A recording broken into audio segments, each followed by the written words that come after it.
ಬಿಜೆಪಿಯಿಂದ gate pass ಪಡೆದಿರೋ Yatnal ಬೂಸುಗುಡೋದಕ್ಕೆ ಶುರು ಮಾಡಿದ್ದಾರೆ. ಮನೆಯಿಂದ ಹೊರಗೆ ಬರ್ತಿಲ್ಲ, ಯಾವುದೇ ರಿಯಾಕ್ಷನ್ ಕೊಡ್ತಿಲ್ಲ. ಆದರೆ ಸೋಷಿಯಲ್ ಮೀಡಿಯಾದಲ್ಲಿ ಅಬ್ಬರಿಸಿ ಬೊಬ್ಬೆರಿಯುತ್ತಿದ್ದಾರೆ.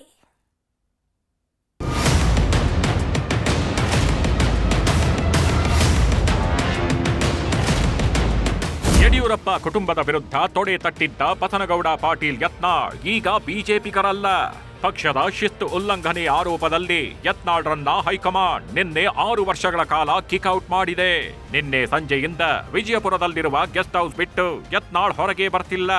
ಮಾಧ್ಯಮದವರ ಹತ್ತಿರಾನೂ ಮಾತಾಡ್ತಿಲ್ಲ, ಆಪ್ತರನ್ನು ಭೇಟಿ ಮಾಡ್ತಿಲ್ಲ. ಪಕ್ಷದಿಂದ ಉಚ್ಚಾಟನೆ ಮಾಡಿದ್ದಕ್ಕೆ ಯತ್ನಾಳ್ ನಿಗಿ ಅಂತಿದ್ದು. ಯಡಿಯೂರಪ್ಪ ವಿಜಯೇಂದ್ರ ಅಡ್ಜಸ್ಟ್ಮೆಂಟ್ ರಾಜಕಾರಣದ ಹರಿಕಾರರು, ಅವರಿಂದ ಪ್ರಭಾವಿತರಾದವರಿಂದ ಉಚ್ಚಾಟನೆ ಅಂತ ತಿವಿದಿದ್ದಾರೆ. ಸೋಷಿಯಲ್ ಮೀಡಿಯಾದಲ್ಲಿ ಪೋಸ್ಟ್ ಮಾಡಿ ಹೈಕಮಾಂಡ್ ವಿರುದ್ಧವೂ ಆಕ್ರೋಶ ವ್ಯಕ್ತಪಡಿಸಿದ್ದಾರೆ. ಲೋಕಸಭೆ ಚುನಾವಣೆಯಲ್ಲಿ ಸೋತಿದ್ದೆ ಅಡ್ಜಸ್ಟ್ಮೆಂಟ್ ರಾಜಕಾರಣದ ಹರಿಕಾರರಿಂದಲೇ ಹಿನ್ನಡೆಯಾಗಿದೆ. ಕಲಬುರಗಿ, ರಾಯಚೂರು, ಬಳ್ಳಾರಿ, ಚಿಕ್ಕೋಡಿಯಲ್ಲಿ ಸೋತಿದ್ವಿ. ಹೈಕಮಾಂಡ್ ನಾಯಕರು ಸೋಲಿನ ಪರಾಮರ್ಶೆ ಮಾಡಲಿಲ್ಲ. ಕಲ್ಯಾಣ ಕರ್ನಾಟಕದಲ್ಲಿ ಪಕ್ಷದ ಅವನತಿ ಆಗ್ತಿದೆ. ಬಿಜೆಪಿ ಈಗ ಕುಟುಂಬ ರಾಜಕಾರಣದಲ್ಲಿ ಮುಳುಗಿದೆ. ಪಕ್ಷದ ವಿರುದ್ಧ ಮಾತನಾಡಿದವರನ್ನ ಉಚ್ಚಾಟನೆ ಮಾಡಿಲ್ಲ. ಕಾಂಗ್ರೆಸ್ ಜೊತೆ ಇರೋ ಶಾಸಕರ ಉಚ್ಚಾಟನೆ ಮಾಡಿಲ್ಲ. ಯತ್ನಾಳ್ ಉಚ್ಚಾಟನೆ ಹಿಂದೆ ಯಡಿಯೂರಪ್ಪ ವಿಜಯೇಂದ್ರ ಕುತಂತ್ರ ಆಗಿದೆಯಂತೆ. ಯತ್ನಾಳ್ ಸಸ್ಪೆಂಡ್ ಆದೇಶ ಹಿಂಪಡೆಯದಿದ್ರೆ ರಾಜ್ಯದಾದ್ಯಂತ ಪ್ರತಿಭಟನೆ ಮಾಡುವುದಾಗಿ ಜಯಮೃತ್ಯುಂಜಯ ಸ್ವಾಮೀಜಿ ಎಚ್ಚರಿಕೆ ನೀಡಿದ್ದಾರೆ.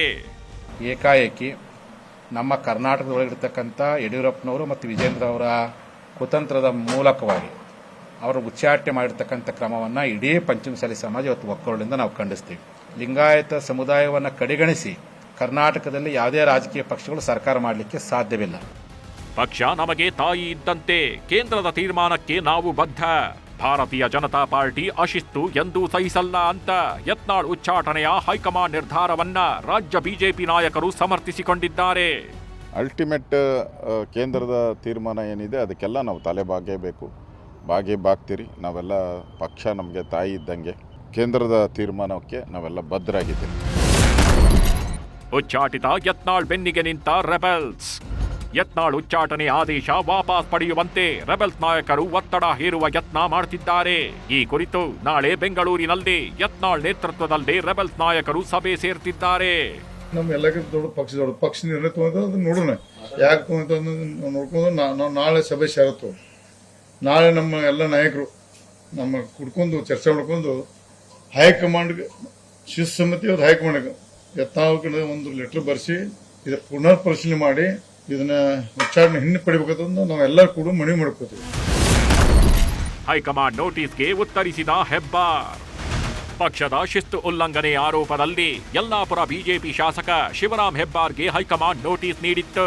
ಈ ನೋಟಿಸ್ಗೆ ಹೆಬ್ಬಾರ್ ಉತ್ತರಿಸಿದ್ದಾರೆ. ನಾನು ಕಾಂಗ್ರೆಸ್ ಕಾರ್ಯಕ್ರಮದಲ್ಲಿ ಭಾಗಿಯಾಗಿಲ್ಲ, ಶಾಸಕನಾಗಿ ಸಚಿವರನ್ನ ಭೇಟಿಯಾಗಿದ್ದೇನೆ ಅಷ್ಟೇ. ಎಲ್ಲವೂ ಸರಿಯಾದ್ರೆ ಪಕ್ಷದ ಚಟುವಟಿಕೆಯಲ್ಲಿ ಸಕ್ರಿಯವಾಗ್ತೇನೆ ಎಂದು ಹೆಬ್ಬಾರ್ ಸ್ಪಷ್ಟನೆ ನೀಡಿದ್ದಾರೆ. ಬಸನಗೌಡ ಪಾಟೀಲ್ ಯತ್ನಾಳ್ರ ಉಚ್ಚಾಟನೆ ವಿಜಯೇಂದ್ರ ಬಣಕ್ಕೆ ಆನೆ ಬಲ ಬಂದಂತಾಗಿದ್ರೆ ಯತ್ನಾಳ್ ಬಣದವರನ್ನ ಮೌನಕ್ಕೆ ಶರಣಾಗುವಂತೆ ಮಾಡಿದೆ.